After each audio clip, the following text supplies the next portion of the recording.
जो rejection letter होता है उसके ऊपर सिर्फ एक लाइन लिखी हुई आ जाती है कि you have not provided sufficient documents. अगर आपके डॉक्यूमेंट्स प्रॉपर होंगे तो they would have no reason to reject your visa. Hello, this is doctor Sundar Shreyu and I welcome you all to my YouTube channel. अगर आपने भी इस वीडियो पर click किया है, it's mean you are also planning to study abroad, specifically in UK. If this is so, this video is for you. बहुत दिनों से मुझे ये रिक्वेस्ट रिसीव हो रही थी कि please make a video on the complete process of UK study visa. तो आई वॉज थिंकिंग कि मुझे पहले प्रोसेस बताना चाहिए, मुझे पहले डॉक्यूमेंट्स बताने चाहिए, क्योंकि प्रोसेस के दौरान हम स्टक हो जाते हैं डॉक्यूमेंट्स में और फिर वो हमारा कोई ना कोई डॉक्यूमेंट लैक कर रहा होता है। आपने नोटिस किया होगा कि जब बहुत से स्टूडेंट्स अपना वीज़ा फाइल करते हैं तो उनका वीज़ा इंटरव्यू आए बगैर ही उनके रिजेक्शन लेटर आ जाता है, वीज़ा उनका रिजेक्ट हो जाता है। और फिर स्टूडेंट्स कंफ्यूज हो जाते हैं कि लाइक हमारी तो डिग्रीज भी ओरिजिनल थी, हमारे तो बैंक बैलेंस भी पूरा था, ना एजेंट प्रॉपरली बता रहा होता है, और जो रिजेक्शन लेटर होता है उसके ऊपर सिर्फ एक लाइन लिखी हुई आ जाती है कि you have not provided sufficient documents. तो सिर्फ एक रीज़न की वजह से आपका वीज़ा सारा का सारा रिजेक्ट हो सकता है, माइंड इट। सच्ची बात तो ये है कि यूके ने, यूके होम ऑफिस ने आजकल इतनी ज़्यादा स्ट्रिक्टनेस कर दी है, इतनी ज़्यादा स्ट्रिक्टनेस कर दी है कि बस वो कोई ना कोई छोटी से छोटी रीज़न ढूंढ रहे हैं वीज़ा रिजेक्ट करने की। ठीक है, लेकिन अगर आपके डॉक्यूमेंट्स प्रॉपर होंगे तो they would have no reason to reject your visa. या तो आप लोगों का डॉक्यूमेंट प्रॉपरली अटेस्ट नहीं होता, या आप लोगों का डॉक्यूमेंट वेरीफाइड नहीं होता, या आप लोगों का डॉक्यूमेंट राइट फॉर्मेट में नहीं होता, या किसी अथॉरिटेटिव इंस्टीट्यूट का नहीं होता जहाँ का यूकेवीआई रिक्वायर्ड करती है। कुछ ऐसी डॉक्यूमेंट्स हैं जो कि आपने स्पेसिफिक उन्हीं इदारों से ही बनवाने हैं, आप आगे पीछे कहीं से नहीं बनवा सकते। सो ये सारी वो चीज़ें हैं कि इनमें से एक चीज़ भी, एक सिग्नेचर भी अगर किसी चीज़ पे मिसिंग हो तो you are 90% more towards the visa rejection side. इसलिए मैंने सोचा कि मैं आप लोगों को कंप्लीट प्रोसेस बताने से पहले आप लोगों के सारे डॉक्यूमेंट्स प्रिपेयर करवा दूं, ताकि आप लोग को फ्यूचर में प्रोसेस करते हुए किसी किस्म की कोई मुश्किल का सामना ना करना पड़े, क्योंकि documents are the pillars of your process. Documents, आपको कंप्लीट राइट डॉक्यूमेंट्स बहुत ज़रूरी हैं। इस वीडियो में मैं आपको कंप्लीट स्टार्ट से लेकर एंड तक सारे डॉक्यूमेंट्स के बारे में बताऊंगी। आपने एक भी डॉक्यूमेंट स्किप नहीं करना। अगर आपने एक भी डॉक्यूमेंट स्किप किया तो आपके वीज़ा रिजेक्शन के चांसेस ज़्यादा हो जाएंगे। ठीक है, let's move towards the documents process. UK student visa के इंटायर प्रोसेस में आपको कौन कौन से डॉक्यूमेंट्स रिक्वायर्ड होंगे? Number 1, personal documents. Number 2, academic documents. Number 3, financial documents. Number 4, English language documents. Number 5, university and कैस्ट documents. Number 6, VFS documents. And finally the visa. अब मैं इन सब कैटेगरीज के सारे डॉक्यूमेंट्स की डिटेल्स आप लोगों को बताती हूँ। ठीक है, मैंने अपने पास लैपटॉप में सारे डॉक्यूमेंट्स की लिस्ट नोट डाउन कर ली है, ताकि कोई भी डॉक्यूमेंट मिस ना हो। यहाँ से मैं आपको साथ साथ कंफर्म करके आपको बताती जाती हूँ। नंबर फर्स्ट पे हमारे पास आते हैं पर्सनल डॉक्यूमेंट्स। पर्सनल डॉक्यूमेंट में ऑफकोर्स सबसे ज़रूरी है हमारे पास है वैलिड पासपोर्ट, पाकिस्तानी पासपोर्ट। या आप जिस भी कंट्री से हैं, आप इंडिया से हैं, बांग्लादेश से हैं, आप जिस भी कंट्री से हैं, आपके पास अपने कंट्री का वैलिड पासपोर्ट होना चाहिए। यहाँ पे एक टिप मैं आपसे शेयर करती चलूँ कि मेक श्योर कि आपके पासपोर्ट की वैलिडिटी 2 ईयर्स से ज़्यादा है। Like most of the time आपको स्टूडेंट वीज़ा 4 ईयर्स तक का मिलता है, तो मेक श्योर कि आपका पासपोर्ट की एक्सपायरी इतनी ज़्यादा टाइम की है कि आपको दोबारा से हैसल ना करना पड़े कि अगर आपका पासपोर्ट एक्सपायर हो गया तो आपके लिए प्रॉब्लम होगी। तो मेक श्योर कि आपके पासपोर्ट की एक्सपायरी डेट अभी है। इसके अलावा आपके पासपोर्ट पे अगर आपने बहुत ट्रैवल किया हुआ है और सारे पेजेस फिल्ड हैं, मेक श्योर कि आपके पासपोर्ट के अंदर फ्री लेफ्ट पेजेस हैं, फ्री पेजेस हैं, ब्लैंक पेजेस हैं। ठीक है, अब वैसे मोस्ट ऑफ द टाइम अब स्टूडेंट्स का ई वीज़ा लगने लग गया। जो डिपेंडेंट्स है उनका जो है वो स्टिकर वीज़ा लगता है, इसलिए उनके लिए ज़्यादा रिक्वायर्ड है। Most of the time students के ई वीज़ा आ जाता है, इसलिए वो पासपोर्ट के ऊपर स्टैंप नहीं कर रहे। लाइक मेरे पासपोर्ट के ऊपर स्टिकर वीज़ा नहीं लगा, स्टैंप नहीं लगी, लेकिन अहमद के पासपोर्ट के ऊपर स्टिकर लगा है। ठीक है, इसलिए मेक श्योर कि अगर है आपके पास ब्लैंक पेजेस तो it would be good. Passport पे किसी किस्म की वेरिफिकेशन, किसी किस्म की अटेस्टेशन की ज़रूरत नहीं होती, कॉमन सेंस की बात है, लेकिन मैंने कहा मैं फिर भी रिमाइंडर दे दूँ। नेक्स्ट डॉक्यूमेंट हमारे पास है CNIC। मेक श्योर कि आपका CNIC जो है, अगर आपके पास वो स्मार्ट कार्ड है तो it would be more than good कि आपका जो है पुराना वाला ना हो, लाइक वो जो जिस पे चिप नहीं होती थी। चिप वाला अगर स्मार्ट कार्ड आपके पास है तो ये ज़्यादा बेहतर होगा। ठीक हो गया। नेक्स्ट हमारे पास है पासपोर्ट साइज फ़ोटोग्राफ्स। आपकी पिक्चर्स होनी चाहिए, 6 पिक्चर्स आप अपने पास रख लें, रीसेंट पिक्चर्स होनी चाहिए एंड वाइट बैकग्राउंड वाली पिक्चर्स होनी चाहिए। ठीक है, पिक्चर्स आपने वाइट बैकग्राउंड वाली रखनी है, 6 से 8 पिक्चर्स रख लें, आप अपने पास 10 रख लें, 12 रख लें, पिक्चर्स इतनी वैसे भी इतनी एक्सपेंसिव होती नहीं है।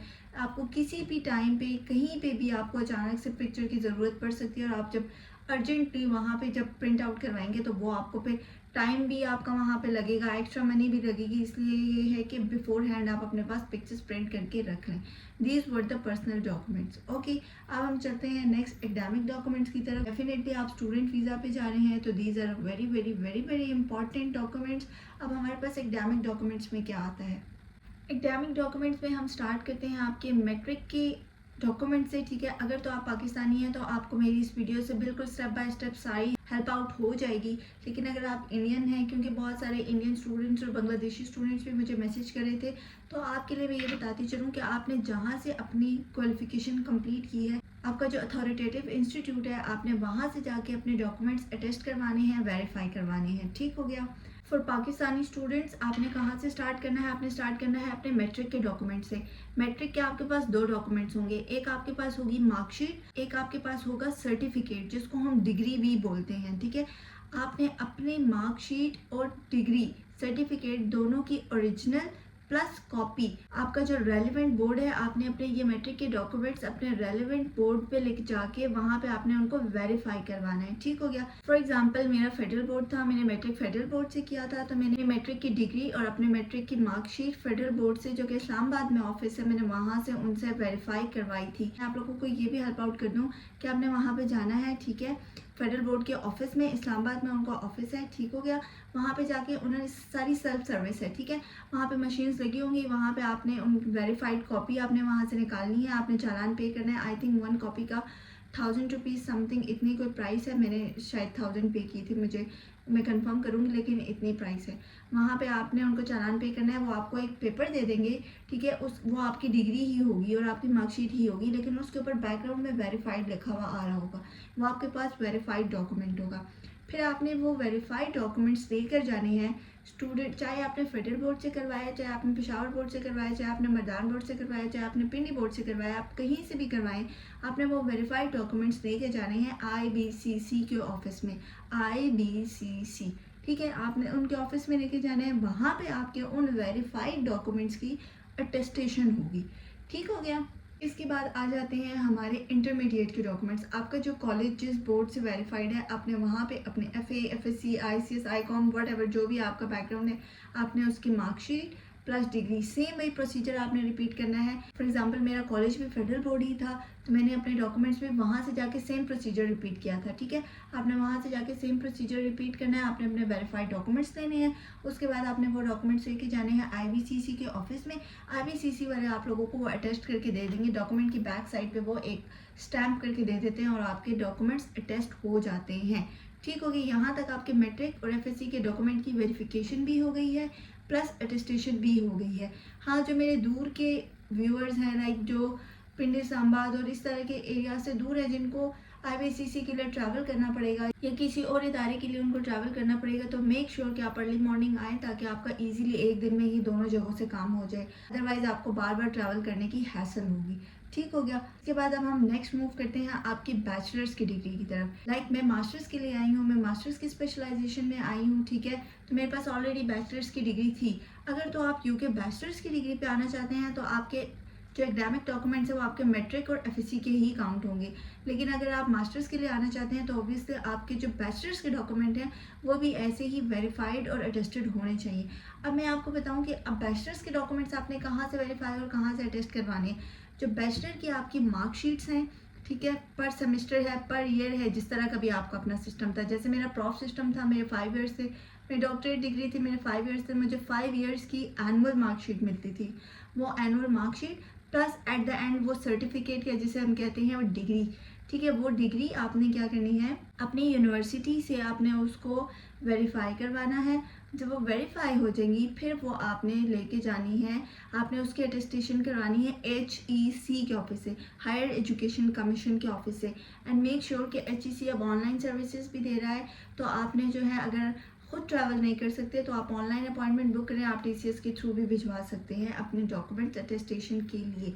ठीक हो गया। आप ओरिजिनल करवाएं, साथ साथ एक कॉपी करवा लें। अगर आप कॉपी नहीं करवाना चाहते, आप ओरिजिनल भी करवाना चाहते हैं तो इट्स ओके, काम चल जाएगा। ठीक है, क्योंकि मार्कशीट्स पे बहुत ज़्यादा हो जाती हैं तो अक्सर लोग उस टाइम पे बहुत बजट कंस्ट्रेंट में चल रहे होते हैं, तो वो चाहते हैं कि जितना कम मिनिमम से मिनिमम एक्सपेंस हो। तो मैं आपको बता रही हूँ कि सिर्फ ओरिजिनल करवा लें, that would be more than enough. अच्छा, एचईसी के प्रोसेस के बारे में मैं आपको थोड़ा सा बताती चलूँ कि मेरे फ्रेंड सर्कल में 1-2 बंदों के डॉक्यूमेंट्स टीसीएस के थ्रू मिसप्लेस भी हुए हैं। ठीक है, या समटाइम बहुत डिले भी हुआ है, तो इसलिए अगर आप खुद आ सकते हैं तो वेल एंड गुड। अदरवाइज अगर आपने टीसीएस करवाना है तो आपने उनसे अपना वो ट्रैकिंग आईडी ज़रूर लेने हैं, ताकि आपको पता चलता रहे कि आपका पार्सल कहाँ पहुँचा है और कब आपको वापस मिलेगा। ठीक है, मतलब आपने अपने सारे प्रोसेस पे हर टाइम कम्प्लीटली नज़र रखनी है। बेफिक्र नहीं हो जाना कि इट्स ओके बस मैंने भेज दिया है तो ऑल सेट नहीं होता। आपने खुद नज़र रखनी है। जब तक आप अपना काम खुद नहीं करेंगे, कोई दूसरा बंदा रिस्पॉन्सिबिलिटी नहीं लेगा। ठीक हो गया। आपने ये अपने डॉक्यूमेंट सारे के सारे एचईसी से आपने अटेस्ट करवा लेने हैं। देन हम चलते हैं आगे। अगर तो आप पीएचडी के लिए जा रहे हैं तो आपने सेम प्रोसेस अपने मास्टर्स की डिग्री के साथ भी करना है। आपने उनको एचईसी से अटेस्ट करवा लेना है। वेरीफाई यूनिवर्सिटी करेगी, अटेस्ट एचईसी करेगी। ठीक हो गया। अच्छा, अब वो स्टूडेंट्स जिन्होंने मैट्रिक एफएससी नहीं किया, जिन्होंने ओ लेवल्स ए लेवल्स किया है, आप लोगों ने क्या करना है, आप लोगों ने आईबीसीसी से जाके अपने ओ लेवल्स ए लेवल्स का इक्विवेलेंट सर्टिफिकेट लेना है। ठीक है, वो आपको इक्विवेलेंट सर्टिफिकेट देंगे अटेस्ट करके, तो आपके पास वो अटेस्टेड इक्विवेलेंट सर्टिफिकेट होना चाहिए। ठीक हो गया। इस सारे प्रोसेस पे आपकी फ़ी लगेगी। कॉस्टिंग के लिए मैं नेक्स्ट वीडियो बनाऊंगी, कंफर्म करके अपनी सारी फ़ी स्लिप्स देख के। अभी के लिए आप अपने डॉक्यूमेंट्स की लिस्ट कहीं पे अपने पास नोट डाउन कर लें, ताकि आपसे डॉक्यूमेंट्स मिस ना हो। ऑलराइट, ओके, अब हम चलते हैं अपनी नेक्स्ट कैटेगरी की तरफ, जो कि है हमारे पास English language document. English language documents में अब डिपेंड करता है कि आपके पास कौन सा डॉक्यूमेंट है। अगर तो आपने पर्टिकुलरली किसी एक यूनिवर्सिटी को टारगेट करना है और वो यूनिवर्सिटी आइल्स भी एक्सेप्ट करती है, पीटीई भी एक्सेप्ट करती है, कोई और ड्यूलिंगो सर्टिफिकेट भी एक्सेप्ट करती है, या एमओआई भी एक्सेप्ट करती है, तो आपके लिए this would be the best option कि आप यूनिवर्सिटी के जो रिक्वायरमेंट्स है उसके हिसाब से जाएं।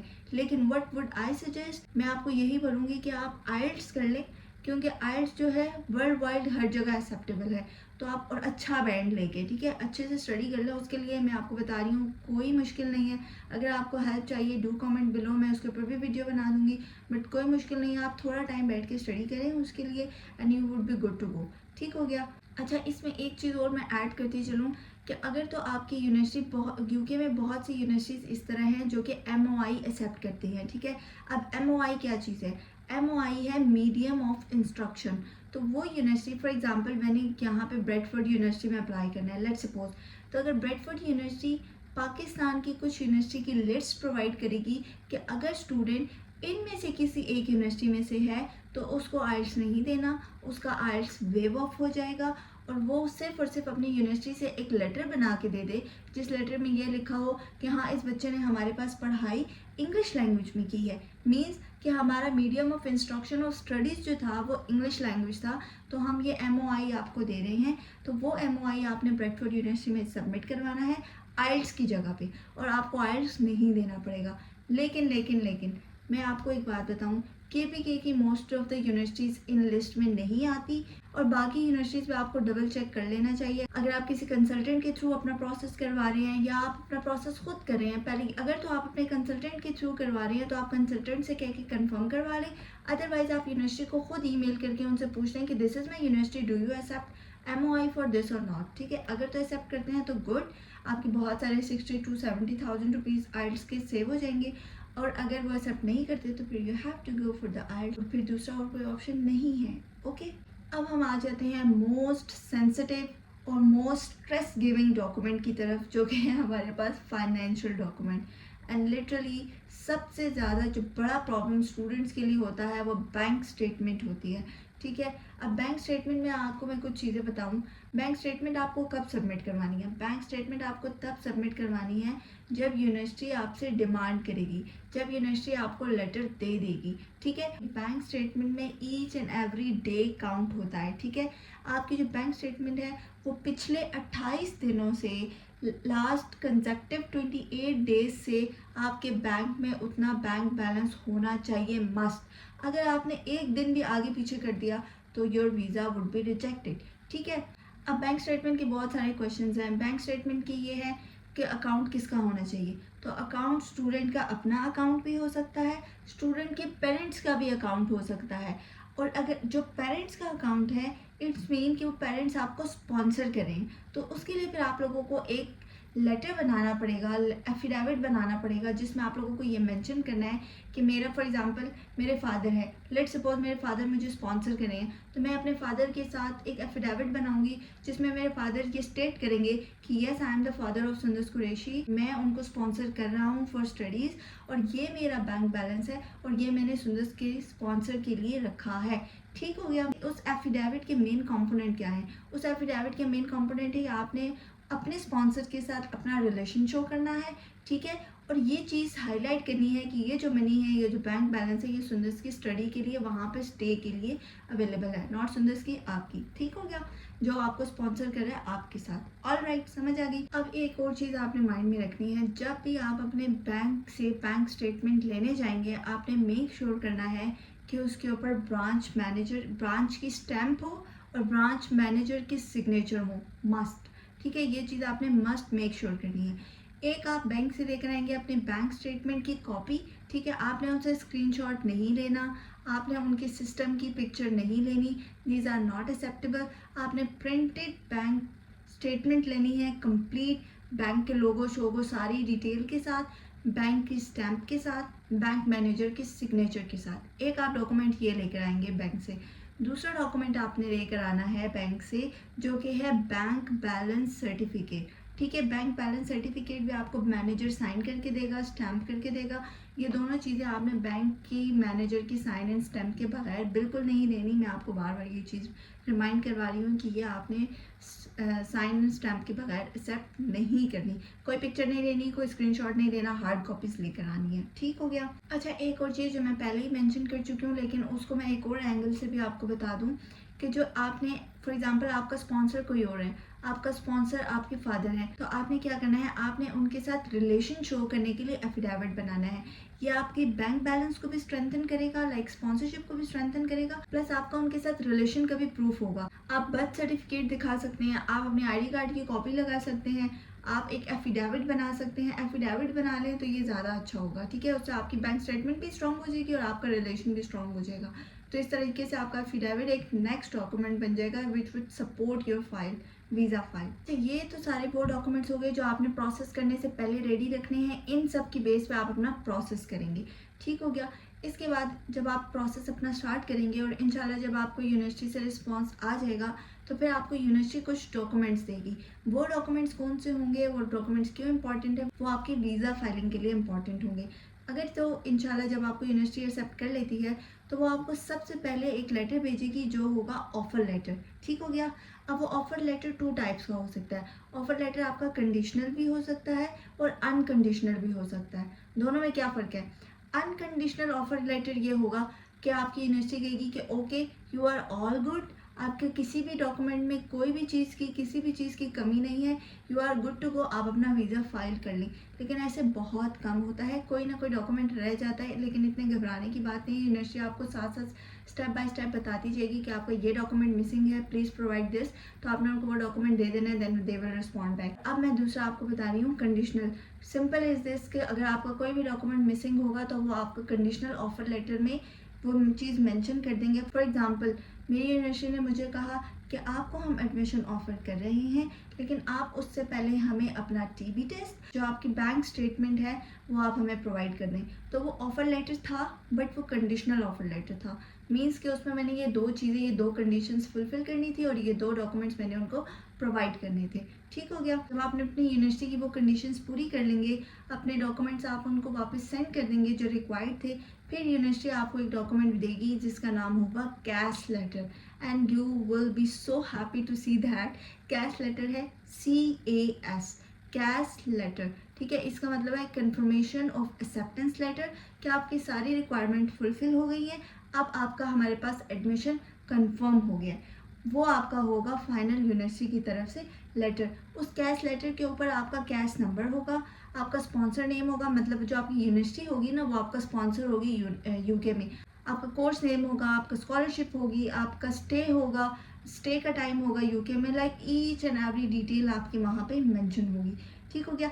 मेक श्योर कि आपका कैश लेटर जल्द से जल्द आ जाए, ठीक है, क्योंकि कैश लेटर जितना जल्दी आपको मिलेगा आप उतना जल्दी वीज़ा फाइल कर सकते हैं। कैश लेटर के बगैर वीज़ा फाइलिंग पॉसिबल नहीं है। ठीक हो गया।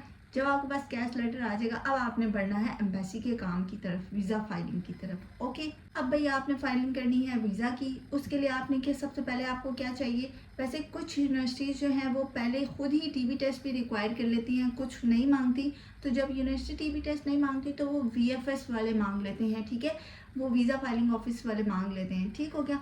आपने क्या करना है, टीबी टेस्ट करवाना है। अब टीबी टेस्ट आप कहाँ से करवाएंगे, टीबी टेस्ट के आपके पास वेरीफाइड यूके अप्रूव्ड इंस्टीट्यूट्स हैं, हॉस्पिटल हैं। आई डोंट थिंक सो कि अब 3 हैं, शायद 2 रह गए हैं।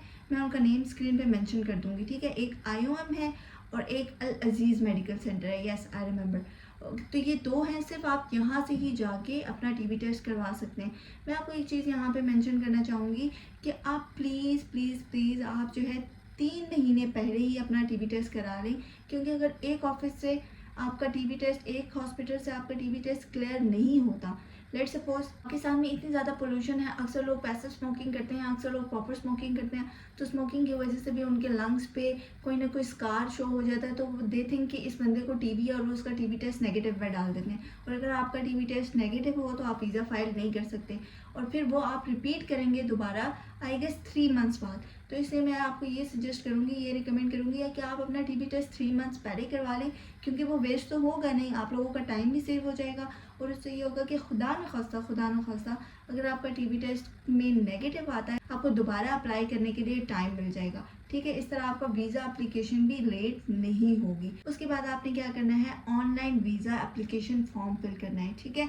अगर आप एजेंट के थ्रू कर रहे हैं तो वो एजेंट करेगा, अगर एजेंट के थ्रू नहीं करे तो आपने खुद ही उनकी वेबसाइट पे जाके फाइल है वीज़ा की ऑप्शन में जाके, यूके एम्बेसी की वेबसाइट पे जाके फाइल है वीज़ा में जाके आपने अपना जो है वीज़ा खुद फाइल करना है, ठीक है। अब वहाँ पे वीज़ा की फ़ी होगी, आपने वीज़ा की फ़ी सबमिट करनी है, वो पेमेंट रेसिपिट का नंबर आपने अपने वीज़ा एप्लीकेशन फॉर्म में ऐड कर देना है।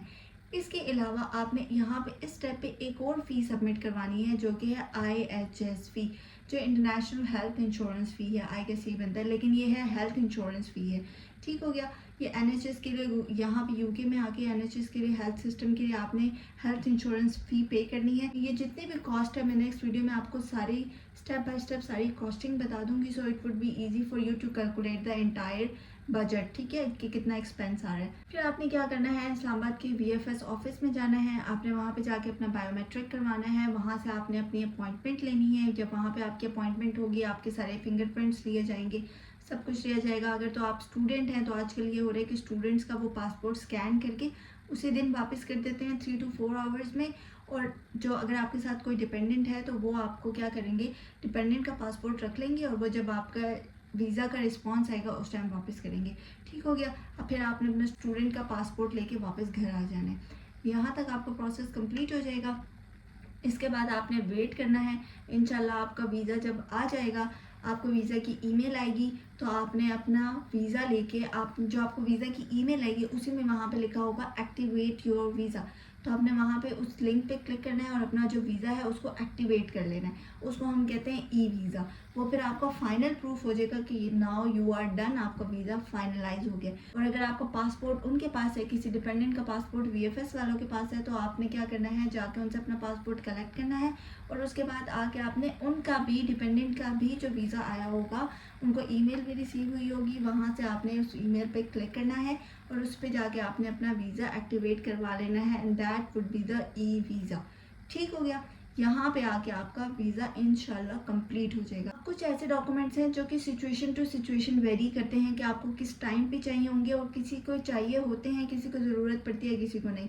लेट सपोज कि अगर आपका स्टडी गैप है तो आपने अपना स्टडी गैप को जस्टिफाई करने के लिए अपने डॉक्यूमेंट्स प्रिपेयर करने हैं, जहाँ पे आप शो कर रहे होंगे कि हम जॉब कर रहे थे। वो आप कैसे शो करेंगे, वो आपने अपने एक्सपीरियंस लेटर से शो करना है। आप अपने इदारे से जहाँ पे आप जॉब कर रहे हैं वहाँ से आप एक एक्सपीरियंस लेटर लेंगे जो कि शो करेगा कि आपका ये स्टडी गैप आया था। जो स्टडी गैप आया है वो क्यों आया, because you were doing the job. तो आपने उसको इस तरह से जस्टिफाई करना है।